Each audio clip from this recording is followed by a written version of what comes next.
Aula de hoje nós vamos ver vetores paralelos e vetores ortogonais. Então, nós já chegamos na aula número 4. E você percebe aí que isso é uma continuação, na verdade, do que a gente está estudando, que a gente já iniciou o estudo de vetores. Então, a partir daqui, a gente vai continuar vendo aí as implicações do que a gente começou na segunda-feira. Então, gente, eu dividi essa aula aqui, ó.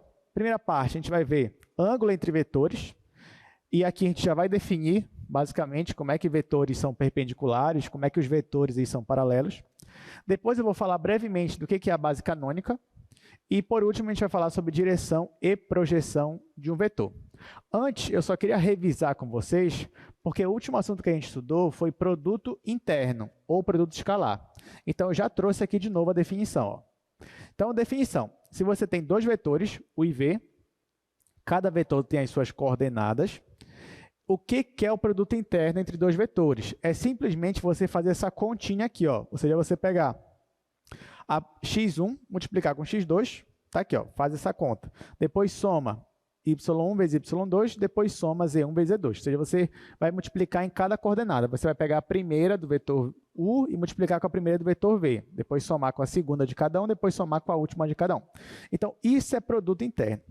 Sabendo disso, eu queria trazer para vocês uma relação.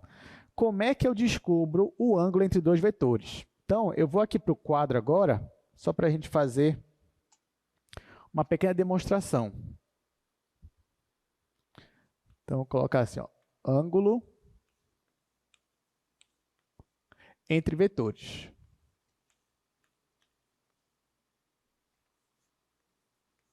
Então, a gente aprendeu na aula passada que vetor é o quê? É uma setinha? Não, né? Vetor é o quê? É um representante, é uma classe de equipolência de um segmento de reto orientado. Então, ó, por exemplo, se você tem esse vetor U aqui e você tem esse vetor V, você sabe que quando eu digo vetor, não é só esse segmento de reto. Na verdade, é todo segmento de reto orientado que preserve as mesmas características, direção, sentido e comprimento. O que isso significa na prática? Que eu posso pegar esse vetor aqui, ó, e posicionar ele onde eu quiser, desde que eu mantenha ali as mesmas características. A mesma coisa eu posso fazer com o vetor V. Então, eu sei que entre dois vetores, sempre há um ângulo entre eles, né? E aqui eu estou falando de vetores não nulos, obviamente. Ou seja, por mais que esses dois vetores estejam distantes um do outro, mas como é vetor, eu posso posicionar eles onde eu quiser. Então, eu posso posicionar esses vetores de modo que o ponto inicial deles coincida. Ou seja, é como se eu estivesse pegando o vetor V e transportando o vetor V para cá. Quando eu faço isso entre dois vetores, eu pego os vetores e coloco eles no mesmo ponto inicial, eu formo um ângulo entre eles. Esse ângulo aqui formado, eu vou chamar de ângulo θ. Então, qual é o objetivo da aula de hoje? O primeiro objetivo da aula de hoje é a gente encontrar uma forma, ou seja, desenvolver uma forma de achar esse ângulo θ. Ou seja, se eu te dou dois vetores, você consegue descobrir o ângulo entre eles? Essa é a pergunta. É claro que isso tem várias implicações na física, na engenharia, então é importante você saber isso daqui. Você tem duas formas, né? A primeira forma é você pegar um transferidor e jogar aí, pá, você vai ver quanto mede o seu ângulo. Claro que a gente não vai querer fazer isso, né? Você não vai ter sempre o transferidor e aí vai ter um desenho lá com as medidas exatas e você joga. Não. Então, a gente vai tentar buscar uma outra forma de achar esse ângulo θ. Para isso, gente, eu vou formar bem aqui um triângulo, tá? A primeira coisa que eu vou fazer. Então, eu vou tentar fechar bem aqui, ó, de modo que eu forme um triângulo. Então, eu vou fazer um novo vetor daqui para cá. Então, ó, eu vou formar aqui um novo vetor. Com esse vetor aqui, eu fechei um triângulo. Só que esse vetor que eu desenhei aí, esse novo vetor, ele tem uma relação entre o vetor U e o vetor V. Vocês conseguem perceber qual é? Ou seja, esse vetor aqui, o que tem a ver com o vetor U e com o vetor V? Na verdade, esse vetor aqui, ele é uma operação entre os vetores U e V. Quer ver? Olha só, pega o vetor V, que está bem aqui, e projeta ele bem aqui. Ou seja, pega esse vetor V, e projeto o vetor V bem aqui, ó.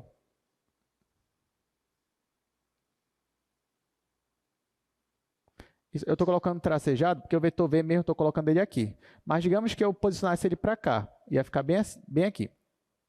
Deixa eu fazer mais um pouquinho esticado. Pronto.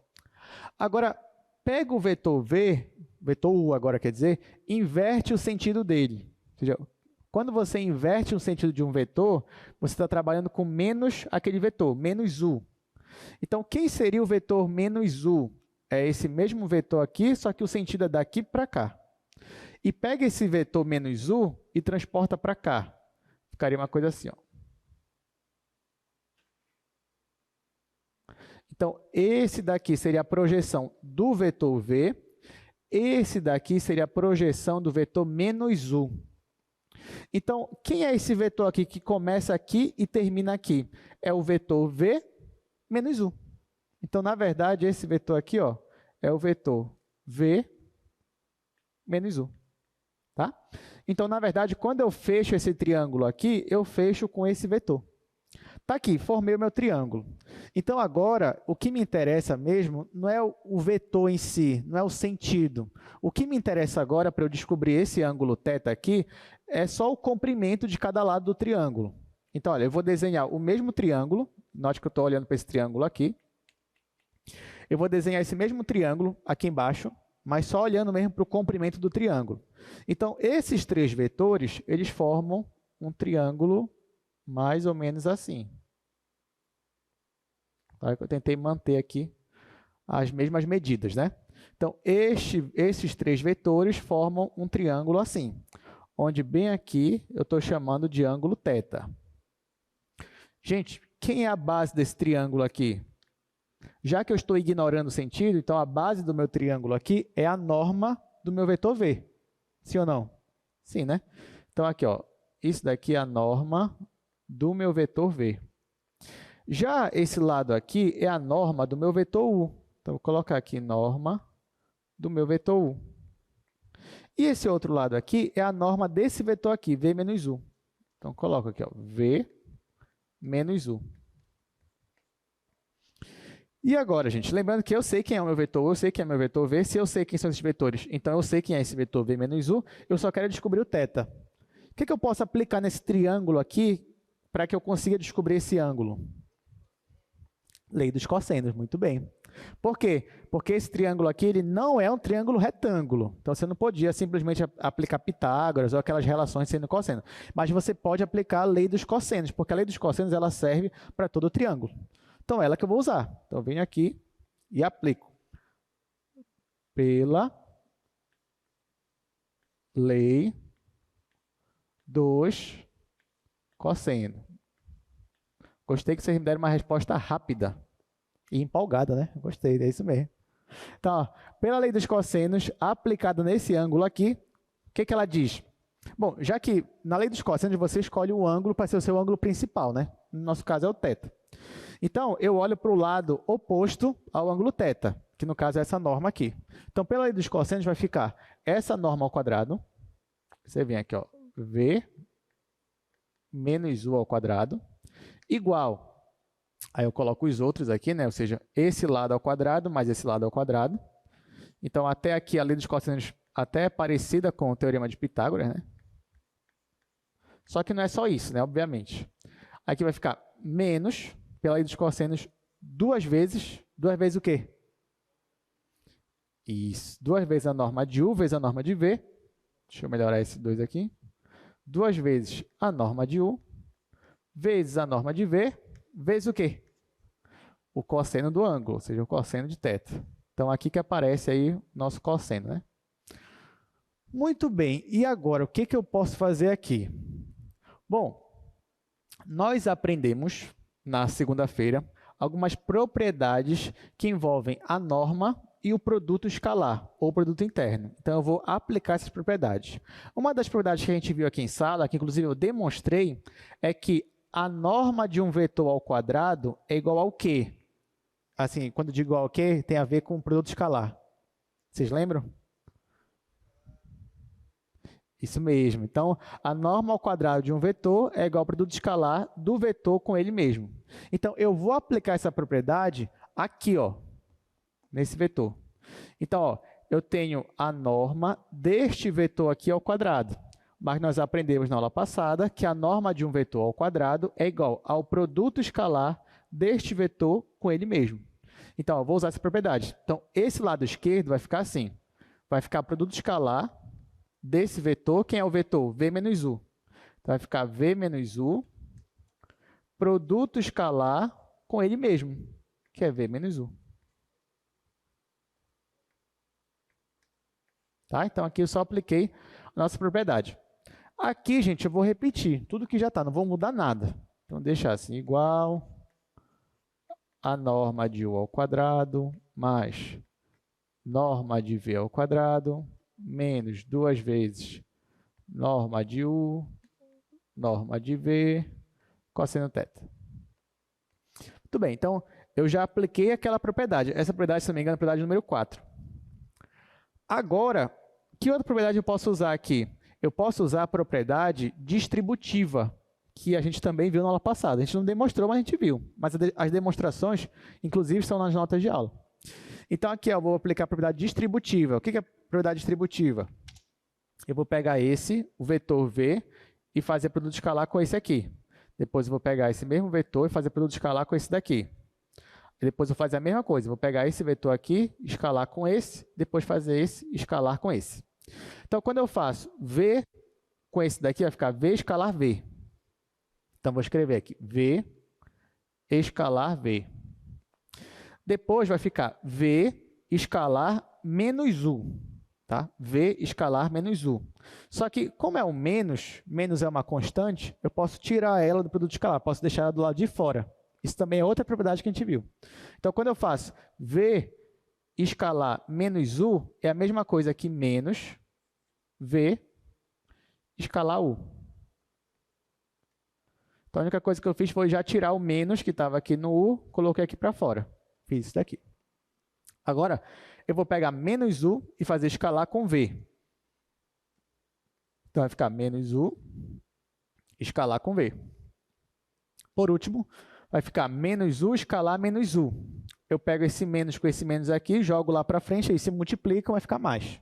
Vai ficar mais U escalar U. Ó, eu só estou mexendo do lado esquerdo. Então, aqui eu vou deixar a mesma coisa. Vai ficar norma de U ao quadrado mais norma de V ao quadrado menos 2 vezes norma de U, norma de V, cosseno θ. Estão gostando até aqui? Tá legal, né? Tá interessante. Só que aí você fala, nossa, professor, mas parece que só está piorando, né? Que tinha uma coisa assim, agora já passou para cá. Não, mas agora vai começar a melhorar. Tá bonito, né? Mas dá para melhorar. Então, aqui, ó, por exemplo, eu não tenho V escalar com V, usando de novo essa propriedade que a gente usou aqui.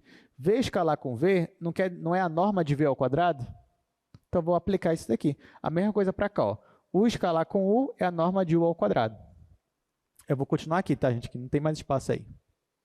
Então, vai ficar norma de V ao quadrado.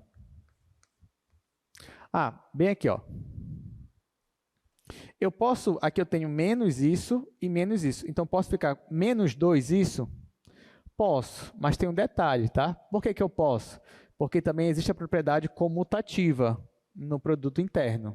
Então, V escalar com U é a mesma coisa que U escalar com V. Então, se é a mesma coisa, tudo bem. Eu posso somar, caso ficar menos 2. Vai ficar menos 2, U escalar com V. Mas U escalar com U é norma de U ao quadrado. Igual. Aí, do outro lado, eu vou repetir. Então, do lado direito, eu não mexi nenhuma vez. Só estou repetindo ele do início ao fim.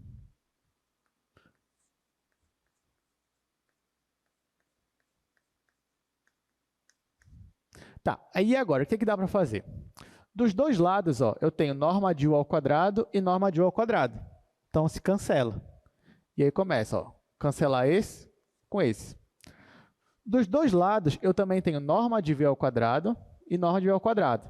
Então, vou cancelar também esse com esse. O que vai sobrar aí? Vai sobrar menos 2, escalar de U com V, né? Isso é só isso aqui que sobrou, igual a menos 2, norma de U, vezes norma de V, cosseno θ. Opa, esqueci o cosseno θ aqui. Aí ele aparece aqui de novo. Só esqueci aqui, né? Tá, e agora, a gente dá para simplificar mais um pouquinho? O que dá para fazer? Isso, cancelar o menos 2, olha, aparece dos lados. Então, simplifica. E aí eu vou chegar nessa expressão aqui, ó. U escalar com V é igual a norma de U vezes a norma de V vezes o cosseno do ângulo entre eles. Ou seja, essa expressão aqui também te dá uma outra forma de você calcular produto interno. Porque até então, o produto interno, você já sabia como calcular. Você pegava a primeira coordenada de um com a do outro, multiplicava, depois somava isso com as outras. Agora, você também pode calcular o produto interno assim, ó, pegando a norma do vetor U, multiplicando pela norma do vetor V e multiplicando pelo cosseno do ângulo entre eles. Isso se você souber o ângulo entre eles. Mas essa expressão aqui também está me dizendo que eu consigo achar o ângulo entre eles, se eu já souber quem são os vetores. Então, se eu já te der quem é o vetor U, quem é o vetor V, você consegue calcular a norma dos vetores, você consegue calcular o produto interno. E aí, como faz para achar o ângulo? Basta eu isolar esse cosseno aqui, ó. Isolando esse cosseno, fica assim. Fica cosseno de θ igual a U escalar com V dividido pela norma de U vezes a norma de V. Tá? Então, se você quer achar o ângulo entre dois vetores, você calcula o produto interno. Depois, você calcula as normas. Faz essa divisão aqui, esse com esse. Aí você vai achar o cosseno do ângulo. Para achar o ângulo, você faz o arco cosseno. Você faz a função inversa. Então, gente, veja bem, toda vez que um problema te pedir o ângulo entre dois vetores, você pode usar essa fórmula aqui. Tá? Então, note que isso aqui são expressões que você sabe calcular, depois você só faz a divisão para achar o ângulo. Então, assim, é mais ou menos, não é grande, né? É até pequena essa expressão, então está fácil de usar ela em alguma prova, em alguma questão. Lá na prova de vocês, digamos que, esqueci como é que calcula, esqueci dessa expressão aqui. Esqueci porque eu decorei errado, não decorei. Aí eu te digo, olha, tu não vai decorar nada. Tu está o quê? Estudando cálculo 2, cálculo que nem foi no cálculo 1, né? Projeto unido, você não decora nada, aqui você aprende a demonstração. Então, se na prova, esqueci isso daqui, o que você vai fazer? Eu esqueci como é que chega aqui, mas eu lembro que o professor fez isso aqui, ó. Pegou os dois vetores, fez esse novo vetor V menos U, aplicou a lei dos cossenos e chegou na fórmula. Então, a única coisa que você tem que lembrar é fazer esse vetor aqui e lembrar que você usa a lei dos cossenos, só. Aí o resto vai sair naturalmente. Aí você aplica, chega na expressão, aí pronto. Aí você resolve a sua prova. Aí você vai falar assim para mim, professor, mas até eu chegar aqui já foi meia hora já. Eu faço, não. Com o tempo você vai treinando, né? Você consegue chegar aqui em 5 minutos já. Você só joga ali, chegou, pronto. Aí já dá só para 25 minutos para a sua prova. Né? E é isso, gente. Alguém tem alguma dúvida com relação a isso aqui? Então, agora a gente vai aplicar. Tá? Agora que a gente já chegou aqui, eu vou usar. Então, toda vez que eu precisar do ângulo entre vetores, eu já vou usar diretamente isso daqui. Né? Não preciso mais demonstrar, porque eu já fiz aqui a demonstração. Então, é isso aqui que eu vou usar direto. Então, vamos lá, né? Então, aqui ó, é só um resuminho do que a gente acabou de fazer. Né? A gente está usando aqui o produto interno para calcular o ângulo entre os vetores. Né? Então, a gente trouxe aqui esse novo vetor, V menos U, e aplicou a lei dos cossenos. E aí, ó, eu obtenho esta expressão aqui.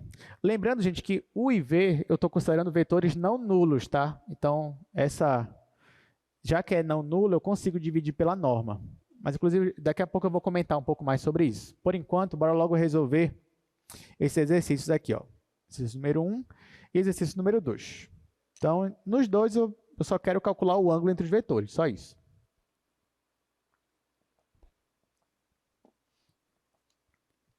Então, vou fazer aqui no terceiro quadro.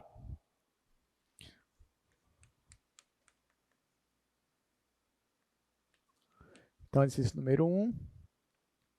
Eu tenho esse vetor U aqui. Ele é 1, 2, 0. 1, 2, 0. O vetor V é o vetor 1, 2, raiz de 15. Tá, então olha só, eu tenho esses dois vetores aqui e ele quer que eu ache o ângulo entre os vetores. Então, eu vou aplicar a fórmula ali que a gente acabou de aprender. Só que para aplicar a fórmula, olha só, o que eu preciso? Eu preciso saber o produto escalar entre os vetores e a norma dos vetores. Gente, então, isso daqui são coisas que você já tem que saber tranquilamente. Então, por exemplo, para a prova de você, é essencial que você saiba trabalhar com essas duas coisas, com a norma de um vetor e o produto escalar dos vetores. Tá? Então, isso aqui digamos, é uma das coisas básicas para você continuar desenvolvendo aqui o que a gente está aprendendo no cálculo 2. Então, por exemplo, aqui, agora que eu tenho dois vetores, eu vou calcular o produto escalar, depois eu vou calcular as normas, e depois eu vou aplicar aqui nessa expressão. Então, a primeira coisa que eu vou fazer aqui é calcular o produto escalar de U com V. Essa aqui é a primeira coisa que eu vou fazer. Aí, como é que calcula o produto escalar? Você faz 1 vezes 1, então vai ficar 1 ao quadrado, mais, você faz aqui, 2 vezes 2, vai ficar 2 ao quadrado, mais 0 vezes raiz de 15. 0 vezes raiz de 15. Aí agora é só fazer essa conta. Claro que isso aqui vai dar 0. Aí o que sobra? 1 mais 4, 5. Então, calculei o produto interno de dois vetores e deu 5. Então, se eu só pedisse para você calcular o produto interno, você só joga aqui e já achou. Agora, eu vou calcular as normas de cada um deles. Primeiro, a norma do vetor U.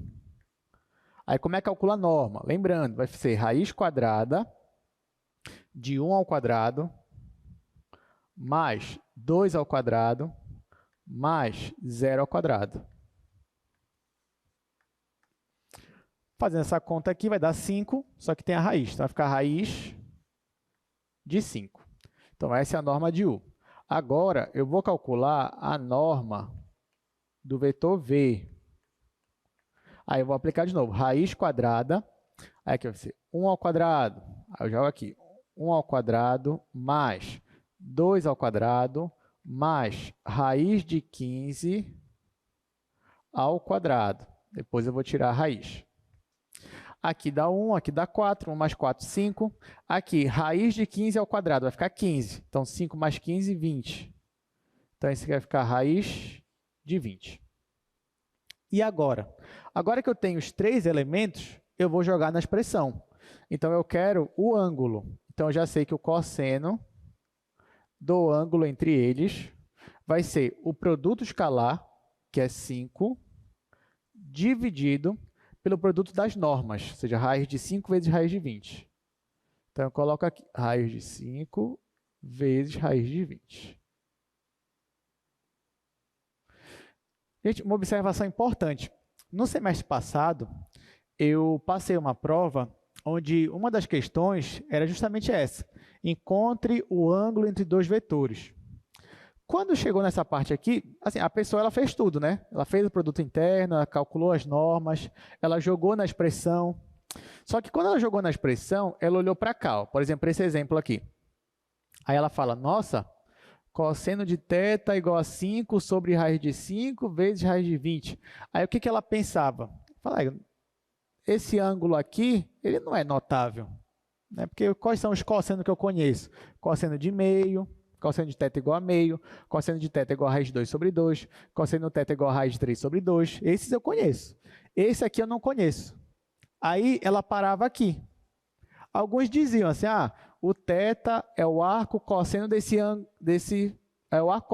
valor aqui, que eu não sei qual é. Só que, na verdade, tome cuidado, porque muitas vezes, principalmente na prova, eu sempre tento colocar ângulos notáveis ou ângulos que, por mais que não sejam aqueles três básicos, mas ângulos que você está acostumado, π sobre 2, π, 3π sobre 2, lá do círculo trigonométrico, né? Então, por exemplo, aqui nesse caso, você não pode desistir assim tão fácil. Você tem que tentar simplificar ao máximo. Depois que você simplificar tudinho, aí você fala, ah, tá, agora eu já sei que ângulo é esse. Ou vai ser um notável ou não vai ser. Aí tudo bem. Mas nesse caso aqui, ó, por exemplo, dava para simplificar um pouco mais essa expressão aqui. Como? Assim, ó. Ia ficar 5 sobre... Raiz de 5 vezes raiz de 20 tem uma propriedade de raiz que você conserva a raiz, já que é o mesmo índice, e multiplica. Então, vai ficar 5 vezes 20. Então, vai ficar a raiz de 100. Quanto é a raiz de 100, gente? É 10. Então, isso daqui vai ficar 5 sobre 10. 5 sobre 10 eu posso simplificar, né? Então, cosseno de θ vai ficar, simplificando por 5, vai ficar 1 sobre 2. Ora, se o cosseno de um ângulo de θ é 1 sobre 2, que ângulo é esse? 60 graus, ou π sobre 3 radiano. Então, aqui eu coloco que o θ é igual a π sobre 3 radianos. Só que aí você pode perguntar o seguinte, professor, mas como é que eu sei que... Sabe, porque o cosseno deu meio, né? Como é que eu sei que o ângulo está no primeiro quadrante? Ele não poderia estar no último quadrante, porque no quarto quadrante o cosseno também é positivo. Então, no quarto quadrante, o cosseno também poderia ser meio. Mas como é que eu sei que está no primeiro quadrante? Isso é uma pergunta boa. Então, ó, por exemplo, vou tentar fazer aqui com os apagadores. Vamos lá. Então, olha só, gente. Lembrando que o que é θ? Θ é o ângulo entre dois vetores, certo? Então, ó, por exemplo, digamos que está aqui os dois vetores, né? Aí eu formei aqui, ó, o ângulo entre eles. Então, o ângulo é isso daqui. Só que, na verdade, a rigor, quando você junta dois vetores, você forma dois ângulos, na verdade, né? Porque ó, eu poderia considerar tanto esse ângulo aqui, mas também você concorda comigo que existe esse outro ângulo aqui embaixo, ó, daqui para cá? Não é verdade? Então, quando você tem dois vetores, você tem dois ângulos formados. Você tem um menorzinho e você tem um maiorzão aqui. Então, quando eu digo ângulo entre vetores, a gente sempre vai considerar o menor desses dois ângulos, tá? Então, quando eu digo calcule para mim o ângulo entre vetores, eu quero que você calcule o menor ângulo entre eles. Então, nesse caso aqui, por exemplo, se eu te pedisse o ângulo entre os vetores, eu quero que você ache esse ângulo aqui, e não esse daqui. Tá? É esse ângulo aqui menorzinho. Só que já que o ângulo entre vetores eu estou considerando o menor ângulo, então olha o que pode acontecer. Digamos que eu estou assim, né? Entre dois vetores. Eu estou no primeiro quadrante, no segundo, no terceiro ou no quarto? Estou no primeiro quadrante, né? Aí, ó, digamos que eu vá aumentando esse ângulo aqui, ó. Aí eu chego aqui, 90 graus, ou π sobre 2, só que eu continuo aumentando.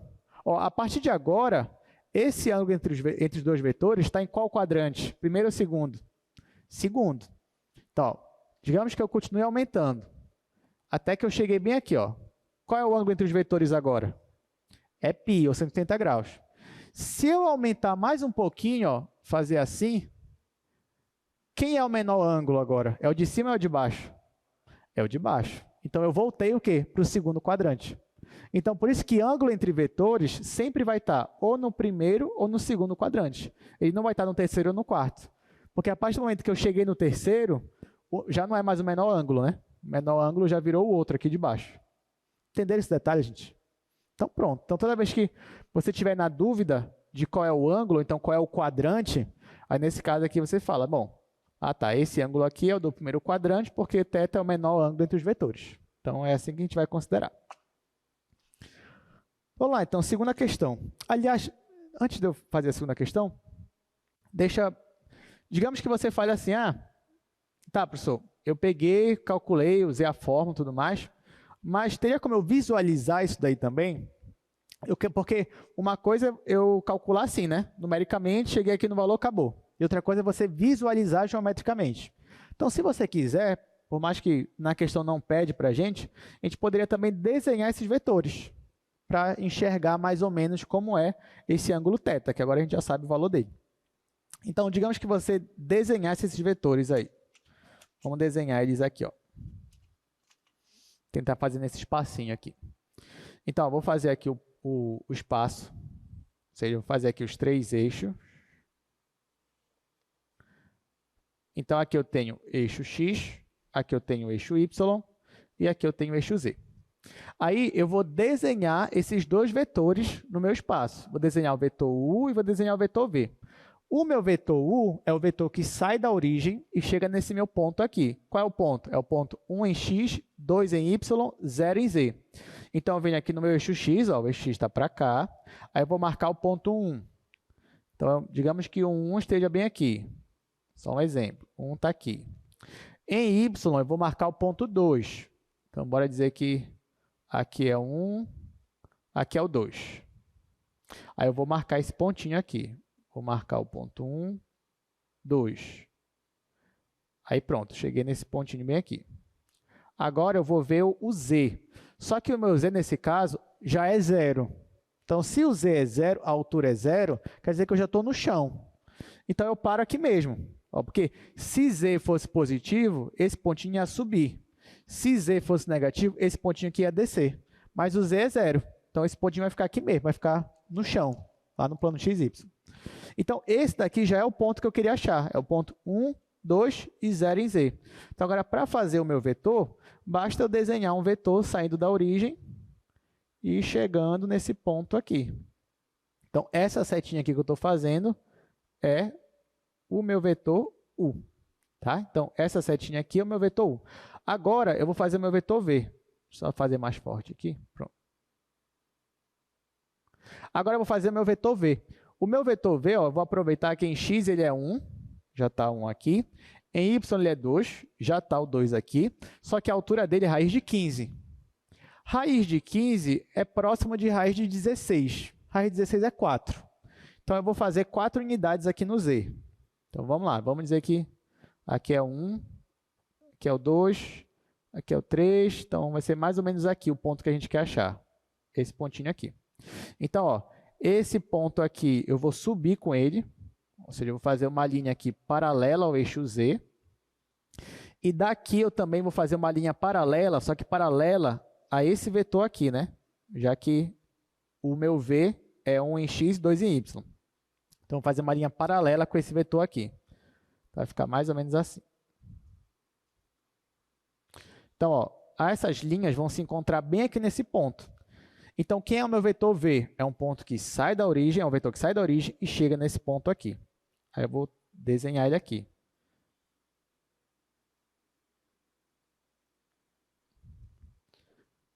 Ficou um pouquinho torto. Deixa eu fazer de novo. Então, esse daqui é o meu vetor v. Então, aqui é o meu vetor u e aqui é o meu vetor v. Então, quem é meu ângulo θ? É o ângulo formado entre os dois vetores. Ou seja, esse ângulo bem aqui. Esse daqui é o ângulo θ. Então, é isso que está acontecendo. Então, você já tem aqui o ângulo, você já tem aqui o vetor, já tem o vetor v e você já tem o ângulo. Aí você poderia me dizer assim, professor, mas se eu tivesse desenhado desde o início, eu teria percebido que bem aqui, ó, eu tenho um ângulo reto, né? Ou seja, eu tenho um triângulo retângulo aqui. Então, eu poderia achar esse ângulo θ usando as relações do triângulo retângulo. E é verdade, você ia conseguir. Só que nem sempre vai ser tão fácil você enxergar o triângulo retângulo. O que ajudou muito a gente aqui é porque tanto U quanto V, eles tinham as mesmas coordenadas em x e em y. Aí isso ajudou a gente a enxergar o triângulo. Mas nem sempre vai ser tão fácil. Então, por isso que eu digo, é bom você ter uma carta na manga. Nesse caso, a carta na manga é isso daqui, ó. É o cosseno, fazer o produto escalar, faz as normas, acha o cosseno e depois acha o ângulo. Ok? Então, na prova, caiu o ângulo, não pense duas vezes, calcule logo o produto escalar, calcule as normas, faça a divisão e ache lá o arco cosseno daquilo que você encontrou. Bom, ainda tem agora o exercício 2, né? Então, deixa eu fazer para cá o exercício número 2.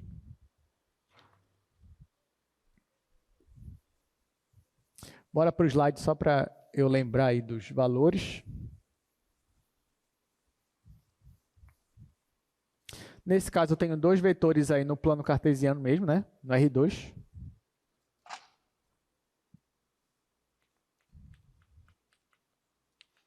Então, exercício número 2. U é o meu vetor 3 em x, 0 em y.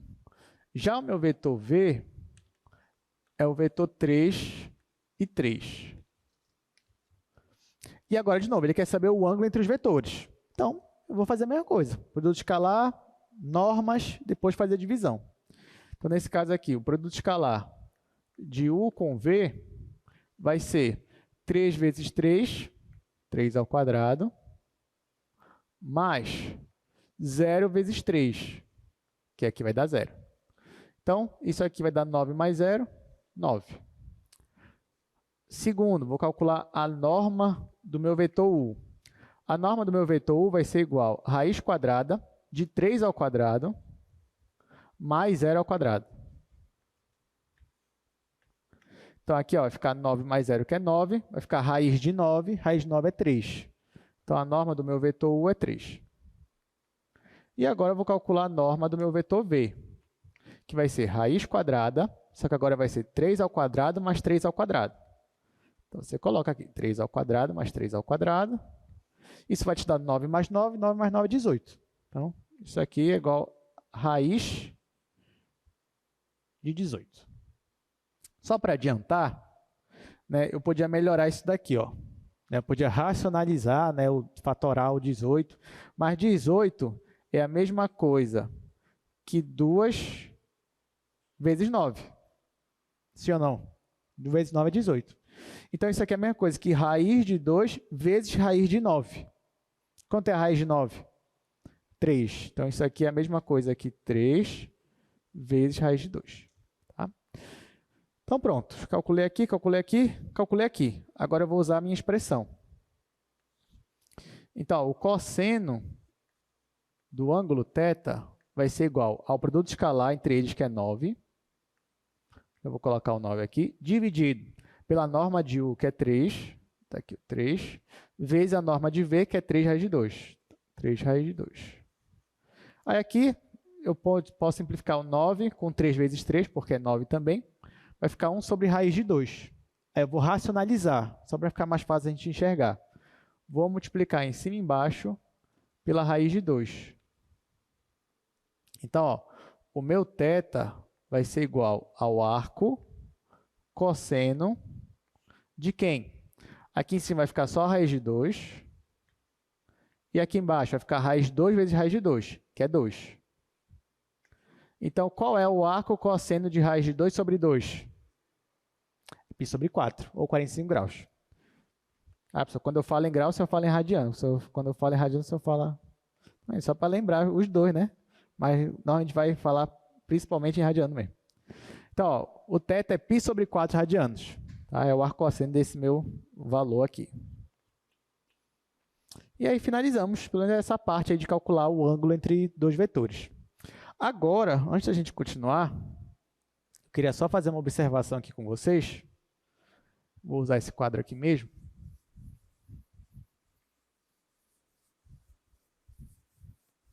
Porque agora que a gente sabe calcular ângulo entre vetores, lembra, qual é o nosso objetivo mesmo? É principalmente classificar se dois vetores eles são ortogonais, ou seja, eles formam ângulos de 90 graus entre eles, ou se eles são paralelos. Né? Aí você vai dizer, professor, mas eu já sei fazer isso. Né? Como é que você sabe? É só aplicar na expressão aqui, ó, no cosseno θ, fazer tudo aquilo que a gente vinha fazendo.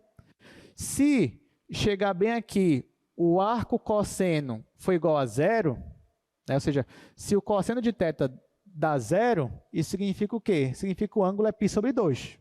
E assim por diante. Então, de certa forma, é verdade que vocês já sabem classificar dois vetores se eles são ortogonais ou se eles são paralelos, usando a expressão que a gente usou. Mas será que não tem um jeito mais rápido? E a verdade é que sim, que tem. Então, é isso que a gente vai ver agora. Então, olha só. Vou colocar isso aqui como uma proposição.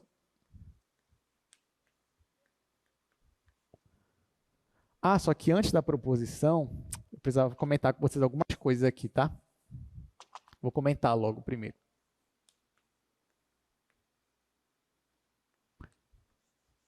Olha só, gente.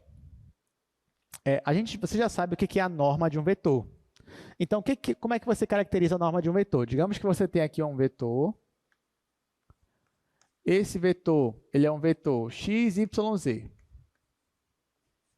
Aí, como é que você calcula a norma desse vetor? Você já sabe. A norma do vetor U vai ser igual raiz quadrada de x quadrado mais y quadrado mais z quadrado. Agora, eu queria analisar essa expressão da norma aqui com vocês. Primeira pergunta. Esse x quadrado aqui, ele pode ser negativo? O que vocês acham? X quadrado pode ser negativo? Se eu tiver com os complexos, até pode, né? Se for o i lá dos complexos, mas aqui é real, é só números reais. Então, nesse caso, x ao quadrado pode ser negativo? Aí já não. Bem, tem isso também, né? Tem o complexo.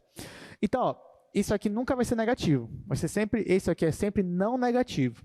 Então, ó, a mesma coisa vale para o y ao quadrado e para o z ao quadrado. Então, aqui eu estou somando coisas que são não negativas. Se eu estou somando valores não negativos, isso vai dar negativo? Não.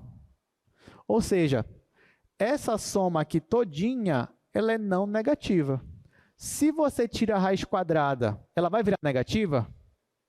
O que vocês acham? Você tem ali uma coisa que é não negativa. Não negativa. Aí você tirou a raiz. Isso vai ficar negativo? Depende. Na verdade, não. Nesse caso, não. Por quê? Você vai dizer, professor, está aqui, ó. Raiz de menos 2 ao quadrado. Corta, corta. Dá menos 2. Certo ou errado? Errado. Por quê? Raiz de x quadrado é igual a x?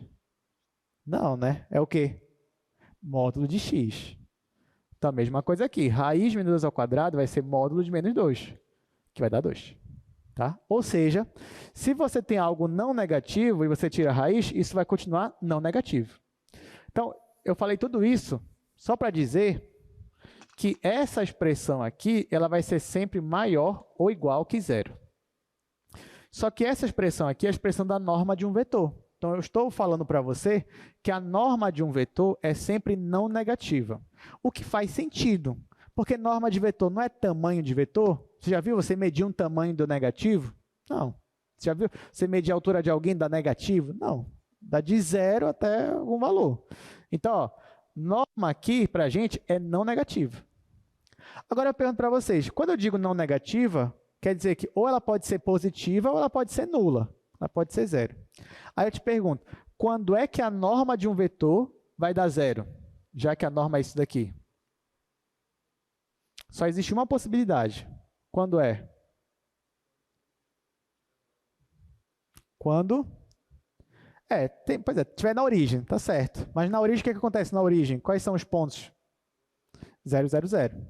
Então, ó, a única forma dessa expressão aqui ser negativa não, negativa não vai ser nula é se tanto x, quanto y, quanto z forem nulos.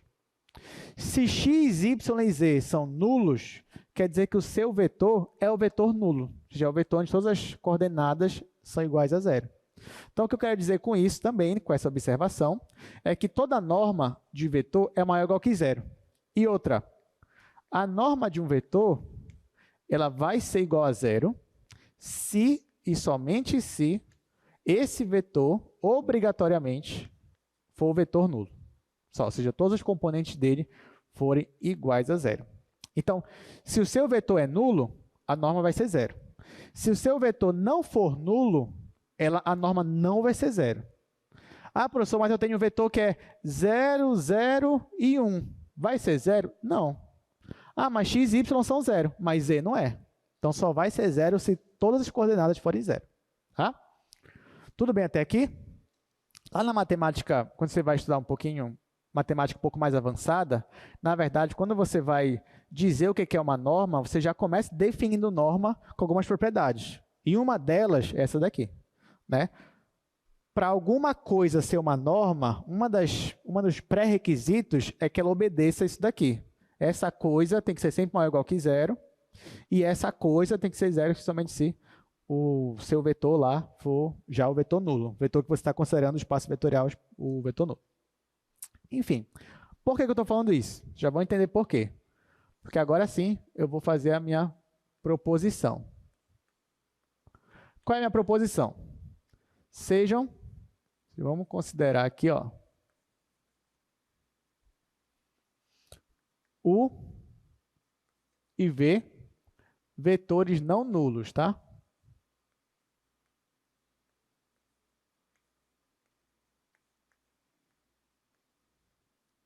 Sejam U e V vetores não nulos. Então, o que eu quero mostrar aqui? Que se o produto escalar de U com V é igual a zero, isso aqui significa, se e somente se, U e V são ortogonais, ou perpendiculares. Ou seja, o que eu quero mostrar para vocês é que se eu tenho dois vetores não nulos, então o fato do produto interno ser zero vai significar que eles são perpendiculares, e vice-versa. Tá? Como é que eu provo isso daí? Bom, vamos lá. Se eu tenho vetores aqui, ó, por exemplo, se eu afirmo que o produto escalar entre dois vetores é igual a zero, o que isso significa? É a mesma coisa que dizer que a norma de U, norma de V, cosseno θ é igual a zero. Não é verdade? Dizer que isso aqui acontece é a mesma coisa que dizer que isso aqui acontece, porque você já sabe que isso daqui é igual a isso aqui. Ok? Muito bem, só que olha aqui para baixo, gente. Eu tenho norma de U vezes norma de V vezes cosseno de θ igual a zero. Ou seja, eu tenho um produto aí de três elementos que multiplicados dão zero. Para que um produto seja zero, basta que qualquer um dos elementos seja zero. Pelo menos um deles tem que ser zero. Porque se ninguém for zero, não vai dar zero produto. Né? Mas eu te pergunto, bora achar para ver quem é o zero aqui. Se é só um, se é dois, se é três, bora ver. Aqui eu tenho norma de U. Aí eu te pergunto, a norma de U é zero nesse caso? Sim ou não? Não. Por que não? Porque eu estou supondo que U é não nulo. Ou seja, se U não é o vetor nulo, então a norma não pode ser zero. Tá? Então, isso daqui, ó, a norma é diferente de zero. Vou fazer deitado aqui. A norma de V pode ser zero? Não, também, porque V é não nulo também. Então, ó, a norma de V tem que ser diferente de zero. Mas isso aqui não está dando zero? Como é que isso pode dar zero? Só tem uma alternativa, né? É se o cosseno do ângulo for zero. Então, ó, isso aqui significa que o cosseno de θ é igual a zero. Mas se o cosseno de θ é igual a zero, significa que o θ é igual a que valor? Ou seja, qual é o ângulo cujo cosseno é zero? 90 graus ou π sobre 2. Então, θ aqui, ó, é π sobre 2. Mas o que é θ mesmo? É o ângulo entre os dois vetores. Então, estou dizendo que o ângulo entre esses dois vetores é 90 graus, que é a mesma coisa que dizer que eles são ortogonais ou perpendiculares. Então, isso aqui significa que U é perpendicular com V, que é o que a gente queria mostrar. Professor, mas por que o senhor fez isso? Porque, olha só, gente, agora, se você quer provar que dois vetores são ortogonais, você não precisa usar aquela expressão. Basta você calcular o produto interno entre eles. Porque calcular produto interno é rápido, é fácil. Então, se você calcular o produto interno entre dois vetores e esse produto interno já for igual a zero, você já pode afirmar que eles são ortogonais. E se não for zero, você já pode afirmar que eles não são ortogonais. Simples assim. Então, eu te dei dois vetores. Calcula o produto escalar. Deu zero, são perpendiculares. Não deu zero, não são perpendiculares. E pronto. Então, se a questão só está me perguntando se é ou não ortogonal, se é ou não perpendicular, basta eu fazer essa continha aqui e ver se vai dar zero ou não. E aí consigo achar o que eu quero. Muito bem. Então, vamos aqui. Né? Isso aqui, ó, é um resuminho aqui das contas que a gente acabou de fazer.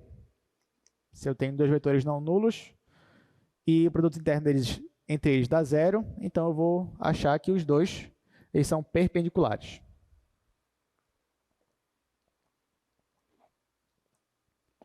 Sabendo disso, vamos resolver aqui, né? Dois exercícios. Vocês vão ver que agora isso daí vai ficar muito mais fácil para a gente.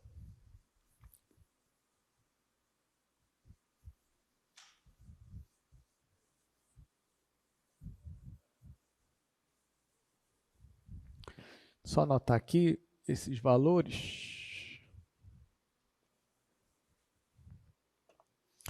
U é 4, menos 2 e 3. O V é 1, 5 e 2. Pronto. Olha só, nesse exercício aqui, ele só quer que a gente descubra se esses vetores são perpendiculares ou não. Só isso. Então, como é que eu faço? Eu simplesmente calculo o produto escalar. Como é que eu calculo o produto escalar? Eu faço o primeiro daqui vezes o primeiro daqui. Então, 4 vezes 1 é 4. Agora, eu faço o segundo daqui vezes o segundo daqui.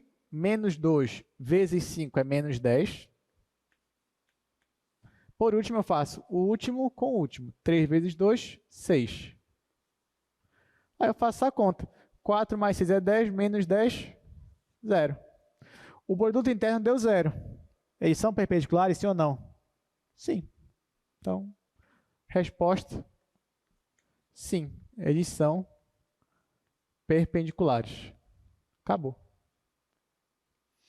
Segundo exercício, né? Esse aqui foi bem rápido. Bora ver o segundo exercício agora. Olha só o que diz aí. Calcule o valor de A de modo que U e V sejam perpendiculares. Então, vou só anotar aqui primeiro.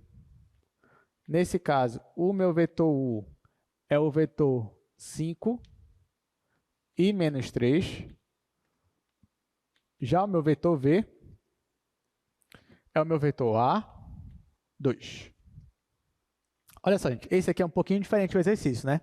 Ele te dá dois vetores, só que em um desses vetores, que é o vetor V, a coordenada aqui é A. A é uma constante, né? Então, pode ser 1, pode ser 2, pode ser 1000, pode ser 0, enfim. Pode ser negativo, não sei. A é uma constante. Aí, só que ele quer que a gente ache para qual valor de A esses dois vetores aqui, eles são perpendiculares.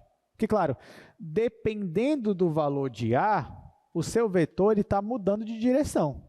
Se ou não, o ângulo formado ali está mudando de direção, né? Porque, por exemplo, imagina, você tem aqui, ó, a única coisa fixa nesse vetor V é o y, que é 2. Então, coloco o 2 aqui, ó. Vou colocar o 2 bem aqui. Aí tá, digamos que o A, ele está bem aqui, ó, o A. Então, nesse caso, o nosso vetor V, ele estaria bem aqui. E o ângulo formado aqui seria um ângulo, um ângulo θ. Mas o meu A, ele pode ser esse valor, ele poderia vir mais para cá, poderia vir mais para cá. Digamos que o A fosse aqui, ó. Então, o meu vetor V, ele já não estaria mais aí onde ele está. Ele estaria mais para cá, ó. Então, o vetor V, ele sairia daqui para cá. Aí, o ângulo aqui mudou. Ou seja, dependendo do valor que eu coloco aqui para a constante a direção do vetor, ela muda. Aí a pergunta é, qual valor tem que ser o de A para que esse vetor seja perpendicular a esse? Então, é isso que a gente vai fazer. Bom, eu já sei qual é a condição para que dois vetores sejam perpendiculares. É que o produto interno tem que ser igual a 0. Então, é isso que eu vou fazer. Então, venho aqui e faço o produto escalar V igual. O que é o produto escalar V? Vai ser 5 vezes A, então vai ficar 5A, menos 3 vezes 2, vai ficar menos 6. Para que isso aqui seja perpendicular, esse valor aqui tem que ser 0. Então, eu vou igualar isso aqui a 0. Agora que eu igualei a 0, eu tenho uma equação no primeiro grau aqui. Então, ó, isolando A, eu vou ter que A é igual a 6 sobre 5. Então, essa que é a resposta. Então, se você pegar no lugar do A, colocar 6/5, então esses dois vetores eles vão ser perpendiculares entre si. Ok? Gente, na aula passada, teve um colega de vocês que me perguntou, né, qual era o nome disso daqui. Né? Porque isso aqui não é colchete, não é parêntese, não é chave, não é nada. E eu até falei que eu não sabia, né? Porque realmente eu trabalho só com isso, mas nunca me perguntei também qual é o nome disso. E aí a pergunta foi muito boa, porque eu mesmo não sabia, então eu disse para ele que ia pesquisar. Eu dei uma pesquisada bem rápida, não achei o nome. falei com os monitores me ajudaram, também pesquisaram junto comigo, e a gente formou uma equipe para pesquisar o nome disso daqui. Até que a gente achou, né? Então parece que o nome disso daqui, isso aqui é a nomenclatura para a gente dar para a definição de ponto angular. Né? Isso aqui é a nomenclatura do que a gente chama de ponto angular, é quando a gente quer definir um vetor, mas sem usar aqueles parênteses de ponto mesmo. Então é como se esse símbolozinho aqui se chama ponto angular. Tá? Então, foi isso, gente. Então, obrigado pela pergunta, né? Eu acho que ele não está aqui hoje, porque eu lembro mais ou menos quem foi que perguntou, mas eu disse que ia responder a próxima aula, então aqui eu trouxe a resposta. Ok? Então, vamos continuar aqui. Bom, olha só, a gente já descobriu quando é que dois vetores são perpendiculares. Falta descobrir agora quando é que eles são paralelos. Então, para isso, eu trouxe uma outra proposição. Está aqui no slide de vocês. Ó. Os vetores U e V, eles vão ser paralelos se e somente se existir uma constante alfa tal que U é igual a alfa vezes V. Na verdade, o que eu estou dizendo aqui, o que o problema está dizendo aqui para a gente, é que dois vetores vão ser paralelos se um é o múltiplo do outro. Né? Ou seja, U é igual a alfa vezes V, ou seja, U é um múltiplo de V. Aí isso vai acontecer. Então, eles vão ser paralelos. Né? Aqui, gente, eu não vou demonstrar isso. Eu demonstrei uma parte na manhã. Né? Eu até aconselho vocês a dar uma olhada. Ao invés de demonstrar aqui um pouquinho, eu vou só comentar uma coisa para vocês. Eu vou dar uma ideia assim, mais intuitiva, tá? Do que eu fiz hoje de manhã. Vou usar isso aqui. Ó. Vou usar o quadro aqui.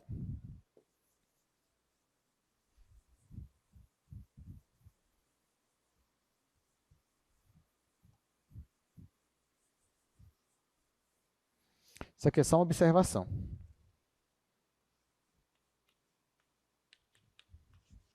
Olha só, primeiro que para dois vetores serem paralelos, significa, o que é ser paralelo? Significa que você está ou na mesma reta suporte, ou as retas suporte são paralelas. Isso a gente viu, acho que foi na aula passada ou retrasada. Tá?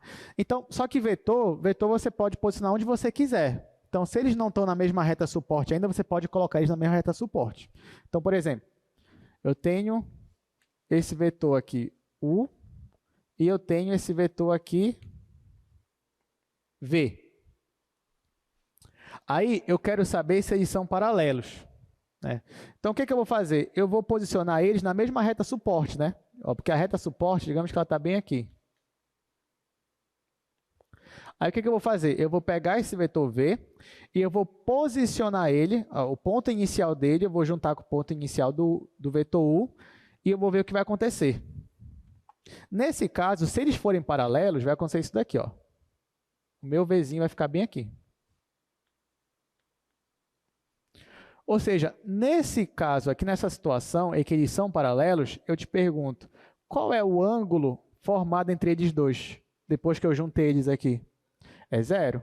Então, para dois vetores serem paralelos, uma das condições é que o ângulo entre eles seja zero. Por que eu falei uma das condições? Porque eu poderia ter um outro vetor aqui, ó. Vamos chamar esse vetor aqui de vetor W. Tá? Aí, eu vou unir o ponto inicial do W com o ponto inicial daqui. Digamos que fique assim. Tá? Nesse caso, o vetor W, ele está na mesma reta suporte que esses vetores aqui, U e V? Tá, né? Ele está na mesma reta suporte. A única diferença é que o sentido dele está no sentido de cima para baixo. E os outros estão de baixo para cima. Mas eles não estão na mesma reta suporte, sim ou não? Sim. Então, posso dizer que esse vetor W é paralelo a V e também paralelo a U? Sim ou não? Sim. Só que qual é a diferença agora? Agora eu te pergunto, tá, eles realmente são paralelos. O vetor W e o vetor V, ou vetor U, tanto faz. Eu te pergunto agora, qual é o ângulo formado entre W e V? É zero? Não, qual é? É π radianos, no caso 180 graus, ok? Então, existem duas possibilidades para dois vetores serem paralelos. Ou o ângulo entre eles vai ser zero, ou o ângulo entre eles vai ser π radiano, vai ser 180 graus. Então, na hora que você for calcular, for fazer aquele cosseno, tarará, tará, você calculou o cosseno. Ah, o cosseno de θ deu 0. O cosseno de... Deu 0 não, desculpa. O cosseno de θ deu 1. Se o cosseno de θ deu 1, qual vai ser o ângulo cujo cosseno de θ é 1? É 0. Por exemplo, na hora que você for calcular isso aqui, ó, cosseno de θ, aí você joga aqui U, produto escalar com V, norma de U, norma de V. Se os vetores forem paralelos, isso aqui ou vai dar igual a 1, se o cosseno de θ é 1, significa que o θ é 0. Ou isso aqui também pode ser que dê menos 1. Cosseno de θ menos 1 significa que o θ é π. Tá? Então, para dois vetores serem paralelos, ou o ângulo entre eles vai ser 0, ou o ângulo entre eles vai ser π. Tá, professor, mas e o que tem a ver aquela constante alfa lá? Por que para um vetor ser paralelo ao outro, ele tem que ser múltiplo um do outro? Porque, ó, inclusive, esse aqui é um raciocínio que a gente ainda vai usar aqui bastante. Digamos que você tem um vetor U aqui. E digamos que você tem um vetor V bem aqui. Eles estão na mesma direção, tá? Eles são paralelos. Se eles estão paralelos, será que eu consigo multiplicar V por uma constante de modo a aumentar esse vetor? O que vocês acham? Tem como eu aumentar o vetor V sem mudar a direção dele? Tem. Como é que eu faço isso? Eu multiplico por uma constante maior que 1. Então, sim, existe uma maneira de eu pegar o V, multiplicar por uma constante alfa, e o que vai acontecer com ele? Eu aumento ele de tamanho de modo que ele fique igual ao meu vetor U. Ou seja, eu pego o V, multiplico por uma constante alfa, e aí, quando eu multiplico por essa constante, eu quero que ele aumente de tamanho até ficar que nem um vetor U. Então, nesse caso, o que aconteceu? O U ficou igual a alfa vezes V. Ou seja, o que eu estou dizendo aqui é que é possível eu pegar um dos vetores, multiplicar por uma constante de modo que um seja idêntico ao outro, fique do mesmo tamanho, mesma direção e mesmo sentido. Agora, se eles não tivessem a mesma direção, vamos lá. Se eu pegasse aqui, ó, o vetor U tivesse aqui, e o meu vetor V estivesse aqui, existiria alguma constante que eu multiplicasse com V e ela ficasse igualzinho o vetor U, mesma direção, mesmo sentido, mesmo comprimento? Não, porque a constante não vai mudar a direção de um vetor, né? Não vai mudar. O que pode acontecer é da constante tornar esse vetor aqui vetor nulo, só que aí já é outra coisa, a gente não está considerando esse caso, né? Então, ó, dois vetores vão ser paralelos se for possível você pegar um dos vetores, multiplicar por uma constante e ele ficar igualzinho ao outro vetor, em direção, em sentido e em módulo. Se não for possível achar essa constante, é porque os vetores não são paralelos. Aí realmente não interessa. Qualquer constante que você multiplicar não vai dar o mesmo vetor. Deu para entender, gente? Isso aqui não é uma demonstração, isso aqui é só alguns insights que eu estou jogando aqui, até porque alguns deles a gente ainda vai usar muito ao longo do curso, principalmente essa ideia de você pegar um vetor e esticar ele ou diminuir ele de modo que ele fique igual a outro vetor. Isso é uma coisa que a gente vai fazer muito aqui no nosso curso, tá? Mas, enfim, a ideia principal dessa proposição é que para que dois vetores sejam paralelos, isso aqui tem que acontecer.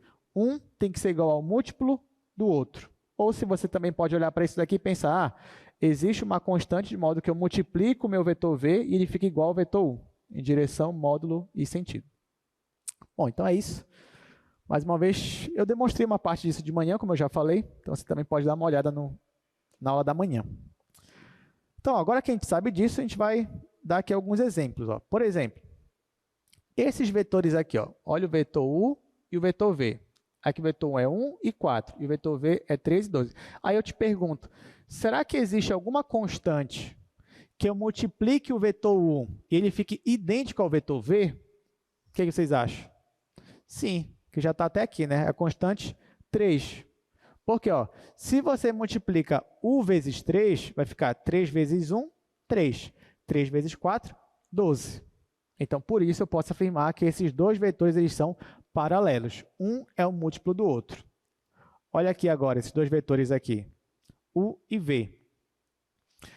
Nesse caso, ó, U é 4 e 8, V é menos 2 e menos 4. Eles são paralelos. Será que eu consigo multiplicar V por alguma constante de modo que fique igual ao meu vetor U? Sim, já está aqui também, né? Qual é? Menos 2. Pega menos 2, multiplica com V. Menos 2 vezes menos 2 vai ficar 4, positivo. Menos 2 vezes menos 4 vai ficar 8. Gente, no primeiro caso aqui, ó, vocês conseguiriam me dizer qual é o ângulo formado entre os vetores? No primeiro caso aqui? Você já sabe que é paralelo, né? Então, ou o ângulo é 0 ou é 180 graus. Nesse caso aqui, vocês saberiam me dizer qual é? É 0.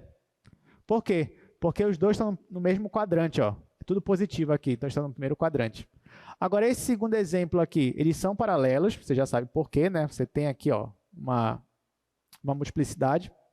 Agora eu te pergunto, qual é o ângulo formado entre eles? É 0 ou 180? 180. Por quê? Porque esse aqui está no primeiro quadrante e esse aqui está em qual quadrante? Qual é o quadrante desse daqui? Terceiro quadrante, que é quando os dois são negativos, né? Então, aqui é 180 graus. E olha esse outro exemplo aqui. Esses dois vetores são paralelos? A resposta é não. Por quê? Porque não existe, ó, uma constante que você multiplique o seu vetor U e chegue no vetor V. Porque, ó, por exemplo, para você chegar de 1 para 3, a única constante que você tinha que multiplicar por 1 era a constante 3. Só que quando você multiplica 3 vezes 1, dá 3. Quando você multiplica 3 vezes menos 2, dá menos 6. Beleza. Mas quando você multiplica 3 por 3, dá 5. Não, dá quanto? Dá 9. Então, nesse caso aqui, eles não são paralelos. Você não tem uma constante que multiplicando o outro vai te dar o outro vetor. Bora fazer rapidamente aqui esse exercício. Depois eu vou falar um pouquinho sobre base canônica.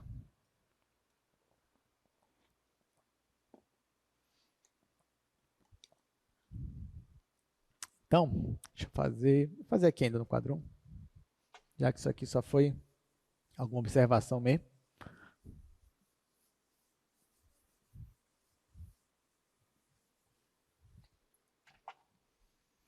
Vamos lá, exercício.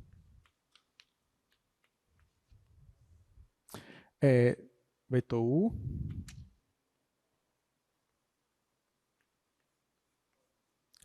O meu vetor U é o vetor 4, 1 e 3. Já o meu vetor V é o vetor 6, A e B. Então, olha só, ele quer saber quais são os valores para A e para B, de modo que esses dois vetores sejam paralelos. Aí você já sabe, para que dois vetores sejam paralelos, um tem que ser um múltiplo do outro. Então, ou U tem que ser igual a alfa vezes V, ou V tem que ser igual a alfa vezes U. Então, vou fazer aqui, ó, vou considerar que V é igual a alfa vezes U, já que essa aqui é a condição para que eles sejam paralelos. Só que quem é o meu vetor V? É esse vetor bem aqui, ó, vou substituir ele aqui. Vai ficar 6, A e B. Aqui, ó, é o meu vetor U, mas quem é o vetor U? É o vetor 4, 1 e 3. E eu vou pegar esse meu vetor e multiplicar com alfa. Então, vou pegar o alfa e multiplicar com 4, pegar o alfa e multiplicar com 1, pegar o alfa e multiplicar com 3. Então, como é que vai ficar? Vai ficar 4 alfa, 1 alfa, que é igual a só alfa, e 3 alfa. Então, ó, dizer que isso aqui é verdade é afirmar que isso aqui também é verdade. Só que a gente já aprendeu que para que elementos do R3, por exemplo, né, para que dois vetores sejam iguais, eles vão ser iguais se e somente se eles são iguais em cada coordenada. Se não for igual em cada coordenada, não é o mesmo vetor. Então, se eu sei disso, ó, eu vou pegar e vou igualar a primeira coordenada daqui com a primeira daqui. Quando eu faço isso, eu acho assim, ó, 6 igual a 4 vezes alfa. Então, quem vai ser o meu alfa? Meu alfa vai ser igual a 6 sobre 4, que é igual a 3 sobre 2. Acabou o problema? Não, eu só achei o valor do alfa, mas o que ele quer mesmo é o valor do A e do B. Só que agora que eu já sei o valor do alfa, eu consigo achar o valor do A e do B. Como? Igualando nas outras coordenadas. Então, por exemplo, eu vou escolher essa daqui agora, ó, na segunda coordenada. Então, ó, já que eles são iguais, então a segunda coordenada tem que ser igual à segunda daqui. Então, A tem que ser igual a alfa. Então, A tem que ser igual a alfa. Só quem é alfa? 3 sobre 2. Então, A tem que ser igual a 3 sobre 2. E por último, né, eu igualo aqui na última coordenada. Ou seja, eu sei que B tem que ser igual a 3 vezes alfa. Então, B tem que ser igual a 3 vezes alfa. Nesse caso, ó, lembrando que alfa é 3 sobre 2. Então, vai ficar 3 vezes isso, que vai dar 9 sobre 2. E essa é a resposta. Digamos que se você fizesse assim, ao invés de V igual a alfa vezes U, você fizesse U igual a alfa vezes V. Você ia chegar no mesmo resultado. Nesse caso, só ia inverter o alfa. O alfa ia ser 2/3 ao invés de 3 sobre 2. Mas o A e o B iam ser a mesma coisa, tá, gente? Então, a resposta aqui, ó, A tem que ser 3 sobre 2, B tem que ser 9 sobre 2. Quando isso acontece, esses dois vetores aqui, eles são paralelos. Bom, agora, antes de eu continuar essa parte aí de ângulo entre vetores, eu só queria comentar um pouquinho com vocês sobre a base canônica, já que a gente vai usar ela na próxima sessão. Então, vou explicar aqui rapidamente o que é a base canônica.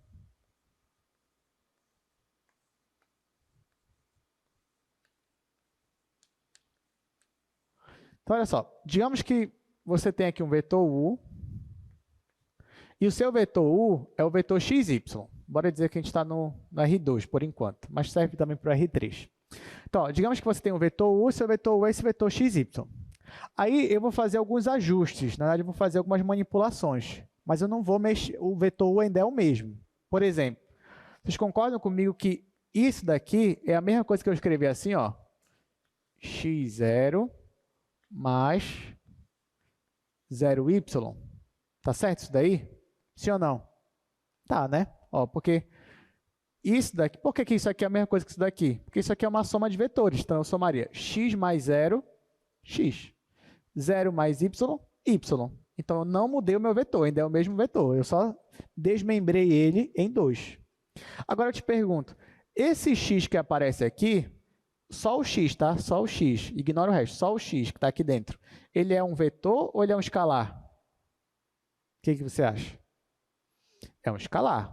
Ele é a componente de um vetor. A componente de um vetor, uma das componentes são escalares. Então, x é um escalar. A mesma coisa vale para o y. Então, já que ele é um escalar, tá certo eu escrever assim, ó, x vezes o vetor 0 mais y vezes o vetor 0,1. Tá certo? Posso fazer isso? Vai dar no mesmo? Vai, né? Porque, ó, vai ficar x vezes esse vetor, vai ficar x vezes 1 é x vezes 0 é 0. Tá ali. E aqui é a mesma coisa. Então, pronto. Então, eu posso escrever um vetor U, que era um vetor assim, dessa forma aqui. Né? Por exemplo, eu posso escrever esse vetor aqui, ó. Pense no vetor 2 e 7. Eu posso escrever ele assim, ó, 2 vezes o vetor 0 mais 7 vezes o vetor 0,1. Né? Posso fazer isso? Posso, né? Então, eu posso ficar fazendo essa brincadeira. Existe algum vetor que eu não consiga fazer isso daqui, gente? O que vocês acham? Existe algum vetor que eu não consiga desmembrar aqui em 2? O que vocês acham? Ah, professor, o 0, 0. Será? É. Porque, ó, se for 0, 0, bora ver. Se for 0, 0, 0, 0. Eu não consigo escrever assim. Será que não? É só colocar aqui, ó, 0 e 0. Então, consegui também, né? Ó, 0 vezes 1 é 0. 0 vezes 1 é 0. Então, somando vai dar isso daqui. Então, de novo eu pergunto para vocês, será que existe algum vetor que eu não conseguiria fazer essa manipulação aqui? O que vocês acham? A resposta é não, né? Todo vetor, qualquer vetor, você consegue escrever ele dessa maneira aqui, ou seja, dessa maneira que eu fiz. E o que significa que toda vez que você for desmembrar dessa forma aqui, Não importa qual vetor esteja aqui, se é o vetor 0, 0, se é o vetor 5 e 2, se é o vetor 3 e 10, sempre vai aparecer esse vetor aqui, o vetor 1 e 0, e sempre vai aparecer esse vetor aqui, que é o vetor 0, 1, sempre. Então, já que dessa forma que eu estou desmembrando, sempre vai aparecer esse vetor e esse daqui, eles são vetores que são especiais para mim. Então, eu vou dar um nome especial para eles. Então, ao invés de eu colocar vetor 1, 0, eu vou chamar o vetor 1, 0, vou chamar ele simplesmente de vetor I. Mas quando eu me refiro ao vetor I, eu estou me referindo ao vetor que é 1 na primeira coordenada e 0 nas outras. Já o vetor 0 e 1, eu vou me referir a ele como sendo o vetor J. Quem é o vetor J? É o vetor que é 1 na segunda coordenada e 0 nas outras. Então, mesmo que eu tivesse aqui 10 coordenadas, se fosse um vetor do R10, o vetor J seria 1 na segunda coordenada e 0 nas outras. O I seria 1 na primeira e 0 nas outras. Tá? E assim por diante, poderia seguir esse raciocínio. Então, eu posso escrever o meu vetor U, que era o vetor xy, né? O meu vetor xy, eu posso escrever ele como sendo x vezes i mais y vezes j. E isso eu posso fazer para qualquer vetor. Então, eu posso dizer que esses dois vetores aqui, ó, i e j, eles conseguem gerar qualquer vetor do R2. Por isso, toda vez que isso acontece, toda vez que dois vetores, ou três, né, dependendo do espaço que eu estou, toda vez que eu tenho um conjunto de vetores gerando qualquer vetor do espaço, eu chamo ele de uma base. Isso que eu estou falando aqui, a gente vem da álgebra linear, tá? Então, quem ainda não viu, não tem problema. Só estou dando uma ideiazinha. Mas toda vez que eu tenho um conjunto de vetores que pode desenvolver, pode gerar qualquer outro vetor daquele espaço, eu chamo ele de base. Então, na verdade, o I e o J, eles são uma das bases do R2. Como ele já tem uma grande, digamos, eles já são consagrados, né, já são muito importantes, têm muita aplicação, então esses dois vetores são chamados de base canônica. Eles formam a base canônica do R2. Aí a base canônica do R3 seria os vetores 1, 0, 0, 0, 1, 0 e 0, 0, 1. E aí, cada vez que você considera a base como sendo 1 em uma coordenada e 0 nas demais, você está com a base canônica daquele espaço. Ok? Então, pronto. Aí você vai dizer, professor, mas tá grande coisa, né? Tipo assim, eu escrevi o meu vetor dessa outra maneira aqui. Tá legal. E aí, eu poderia escrever de várias formas. Tudo bem. Mas eu só quero, por enquanto, apresentar para vocês esses vetores I e J, mas a gente ainda vai usar eles. Esses vetores I e J e o K, né, quando está no R3, que formam a base canônica, eles têm propriedades que são boas para a gente, que eu também vou falar daqui a pouco, mas primeiro eu quero só mostrar aqui para vocês como seria a base canônica do R3, por exemplo. Então, agora a gente está na segunda parte da aula, aqui no slide, né, a gente está falando de base canônica. E ó, a primeira base canônica é a base canônica do R2, né, que é o vetor I e J, que foi o que eu acabei de fazer para vocês. Mas esse mesmo raciocínio eu poderia fazer com um vetor que tivesse 3 coordenadas, x, y, z. Ficaria assim, ó. Não mudaria muita coisa, né? O raciocínio é o mesmo.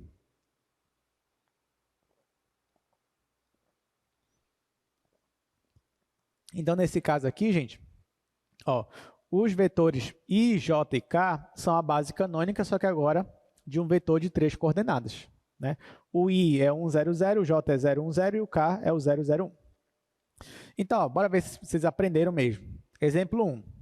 Digamos que eu peço para vocês, olha, escreve para mim esse vetor aqui, ó, conforme a base canônica. Como é que ficaria? Esse vetor, só que conforme a base canônica. Ficaria como? Π, I, que mais? Menos 2J. Está aqui. Π vezes I, eu posso trocar a ordem, colocar menos 2J mais πI? O que vocês acham? Posso, né? Posso. Vou colocar menos 2J mais πI, não tem problema, vai custar a mesma coisa. Desde que você já saiba que o I é a primeira coordenada e o J é a segunda coordenada. Tá, exemplo 2, como é que ficaria esse daqui na base canônica, gente? 11i mais raiz de 5 o quê? K. Então, perceba, né, vocês aqui que me deram a resposta, vocês não falaram o J. Por que não? porque a segunda coordenada é 0. Ah, professor, mas eu não poderia falar 11i mais 0j mais raiz de 5k? Poderia também, não tem problema nenhum. Claro, ia ser redundante um pouquinho, mas não tem problema. Então, se você estiver inseguro, pode colocar também. E aqui, ó, agora o contrário. Está aqui a base canônica já, eu quero que você passe para essa outra forma aqui. Como é que é? 0, menos 6 e e. Por que está 0 em x? Porque eu não tenho aqui o vetor i. Então, se não tem o vetor i, é porque está 0 em x. Então, é 0. Opa, nem dei a resposta aqui em cima. Está aqui a resposta. E agora está aqui, ó, 0, menos 6 e e.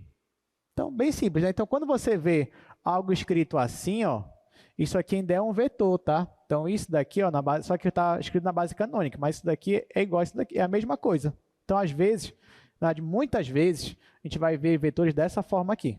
Até porque conhecer o i, o j e o k vão nos ajudar bastante. Antes de prosseguir, eu queria só fazer duas observações aqui com vocês sobre esses vetores da base canônica.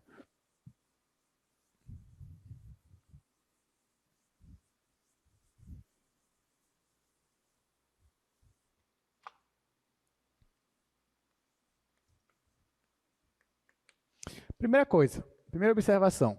Vamos desenhar esses vetores no plano cartesiano e no espaço. Então, por exemplo, está aqui o plano cartesiano.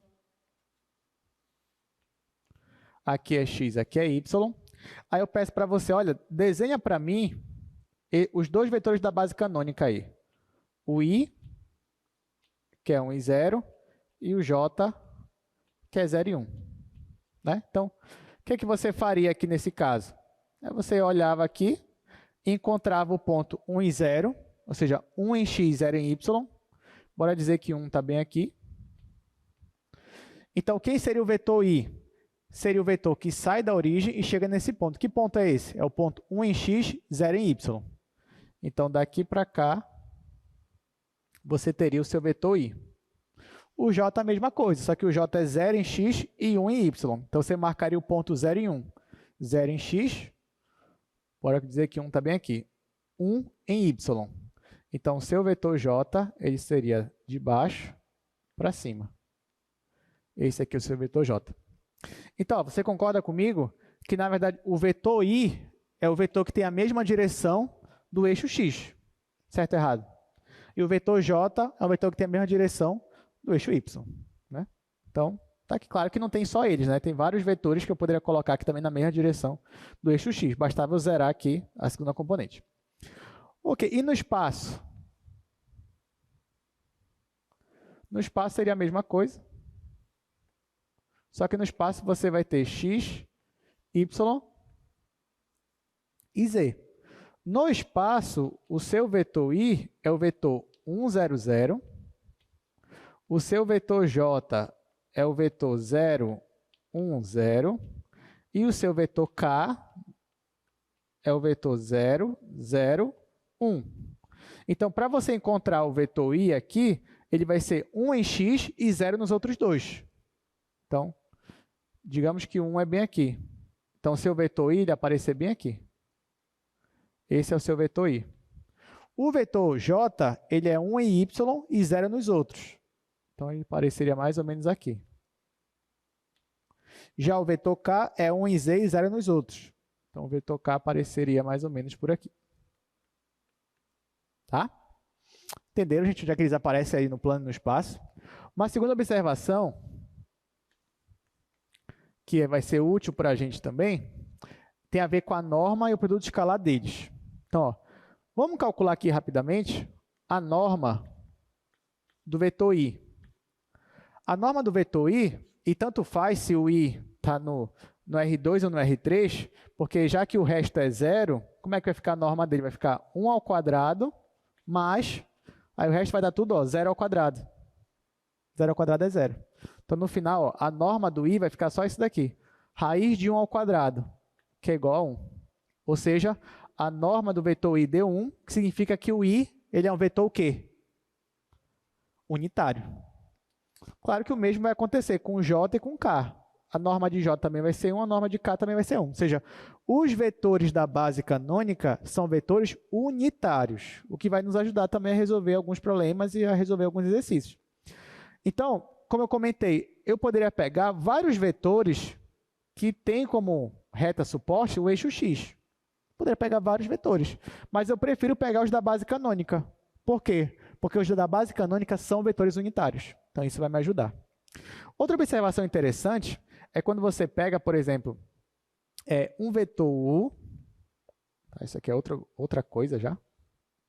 Pega um vetor U que tem coordenadas x e y, e faz o produto escalar do vetor U com o vetor I.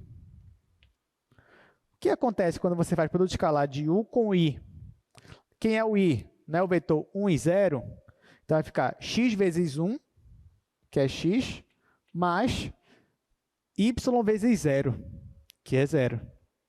Ou seja, quando você multiplica, quando você faz o escalar do seu vetor U com o vetor I da base canônica, então sempre vai aparecer como resultado a primeira componente do seu vetor U. Então, não precisa dizer também que quando você faz produto escalar de U com J, isso vai te dar o que aqui? O Y. Exatamente o Y. Né? Então, pronto. Isso aqui são só algumas observações. Agora a gente vai para o nosso... voltar aqui para o nosso slide. Então, muito bem. Agora que a gente já conhece a base canônica, né, algumas propriedades, eu quero falar um pouquinho sobre direção e projeção de um vetor.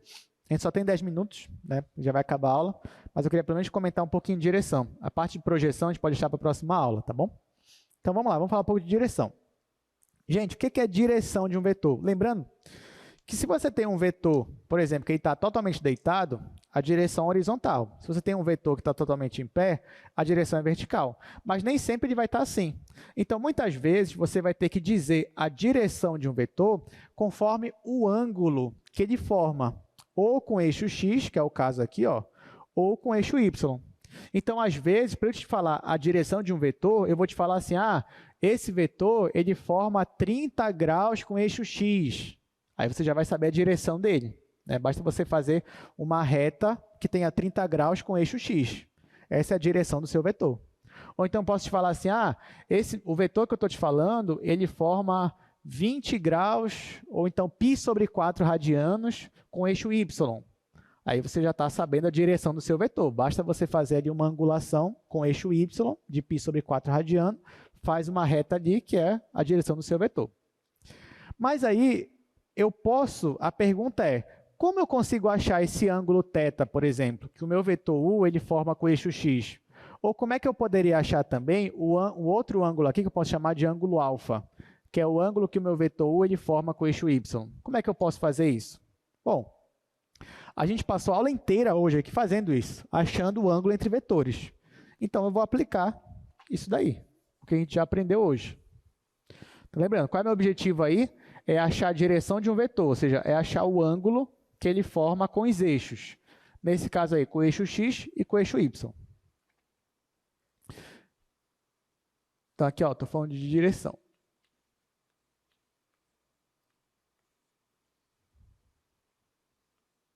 Então, digamos que eu esteja aqui no plano cartesiano.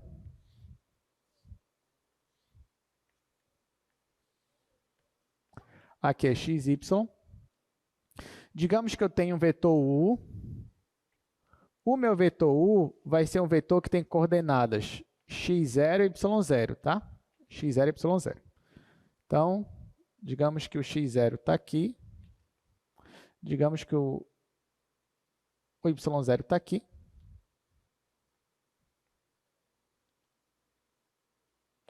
Então, sabendo esse ponto, eu faço meu vetor.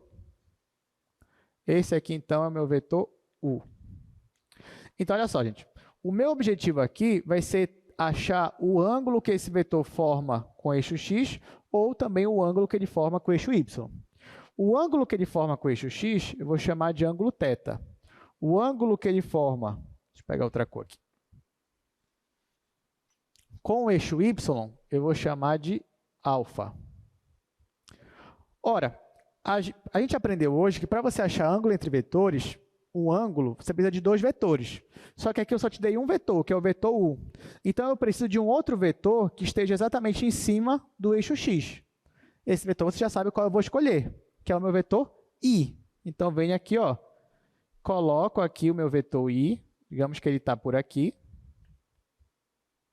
Agora que eu tenho dois vetores, eu tenho o vetor U e o vetor I, agora eu consigo achar o ângulo θ. Como? Usando a expressão que a gente vem usando, que é cosseno θ é igual ao produto escalar entre os vetores, U escalar com I, dividido pela norma dos vetores. Norma de U, norma de I, no caso, né? Gente, quanto é a norma de I? É 1 porque ele é unitário. Então, aqui é 1. Quanto é que dá escalar de U com I? A gente acabou de falar, é o x0, é a componente dele em x. Então, aqui vai ser, ó, x0 dividido pela norma de U. Ou seja, se você quer achar o ângulo θ, né, o ângulo formado do seu vetor com eixo x, você pode simplesmente pegar a primeira componente do seu vetor, dividir pela norma dele e depois fazer o arco cosseno disso. Aí você acha o ângulo lá entre o eixo x e o seu vetor. O mesmo vale para achar esse ângulo alfa aqui. Eu poderia fazer cosseno de alfa, só que agora os vetores é o vetor u e o vetor j que eu vou usar. Vamos dizer que o vetor j está aqui. Aí vai ficar u, produto escalar com j, dividido pela norma de u, vezes a norma de j. Mais uma vez, gente, a norma de j é 1, ele é unitário. Quanto é que vai dar esse produto escalar aqui? De u com j? O y0. Então, isso aqui vai ficar y0 dividido pela norma de u. Então, se você quer achar esse ângulo alfa aqui, basta você fazer o arco cosseno da segunda componente do seu vetor dividido pela norma dele. Uma outra situação que isso aqui vai ser muito útil para a gente também é numa situação onde você já sabe a norma do vetor e você já sabe o ângulo que ele forma, ou com eixo x ou com eixo y. Professor, mas quando é que isso acontece? Isso acontece várias vezes, em vários problemas. Quer ver um exemplo? Por exemplo, eu digo assim para você, olha, eu tenho um corpo e aí eu aplico uma força nesse corpo, uma força de 50 newtons. Essa força, ela faz π sobre 3 radianos com eixo x. O que eu te falei agora? Eu te disse o ângulo formado do vetor força com eixo x, ou seja, eu te dei o θ. E eu também disse a intensidade do seu vetor força, ou seja, a norma do seu vetor. Aí eu te pergunto agora, quais são as componentes do vetor força? Eu te dei o módulo, a norma do vetor, e te dei o ângulo. Aí como é que você acha as componentes? Por aqui, ó. Nesse caso, se eu quero achar a componente x, eu só isolo ela aqui, ó. Então, nesse caso aqui, por exemplo, quem seria a componente x0? Seria a norma de u vezes o cosseno de θ. Então, bastava fazer essa continha aqui, porque ele me deu o ângulo e me deu a norma, então eu só consigo jogar nessa conta aqui e achar a primeira componente do vetor. A mesma coisa aqui, para eu achar a segunda componente, eu poderia fazer y0 igual norma de u vezes cosseno de alfa. Aí você vai me dizer, mas ele não me deu o alfa, nesse seu exemplo aí, professor, você não deu o alfa. Bom, tudo bem, mas se o θ, por exemplo, é 30 graus, então o alfa é quanto? É 60. Né? O alfa aqui é 60, que eles são complementares. Ou então, se você quiser, cosseno de alfa é a mesma coisa, já que ele é complementar com θ, que o seno de θ. Então, você poderia usar essa outra expressão. E aí você colocaria, então, y0 é igual a norma de u seno θ. Pronto. Então, normalmente, em física, né, você usa essas duas expressões aqui para achar as componentes de um vetor, já usando o mesmo ângulo, né? O ângulo θ aqui nesse caso.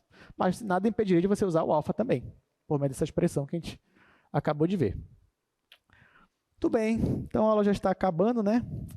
Mas eu queria pelo menos dizer, ó, que a mesma coisa que a gente fez no R2, você poderia fazer no R3. Só que agora no R3, olha aqui o slide, vai aparecer para vocês. Eu vou ter três ângulos. Eu vou ter o ângulo que o meu vetor V forma com eixo X, que é esse eixo vermelho aqui. O desenho aqui não está tão bem claro, mas nesse caso, esse ângulo é o alfa, ou seja, alfa é o ângulo formado do vetor V com o eixo x, que é o eixo vermelho aqui. Eu também teria o ângulo formado entre o vetor V e o meu eixo Z, ou o meu eixo y, que é esse vetor, que é esse eixo verde. Nesse caso, estou chamando aqui de ângulo beta.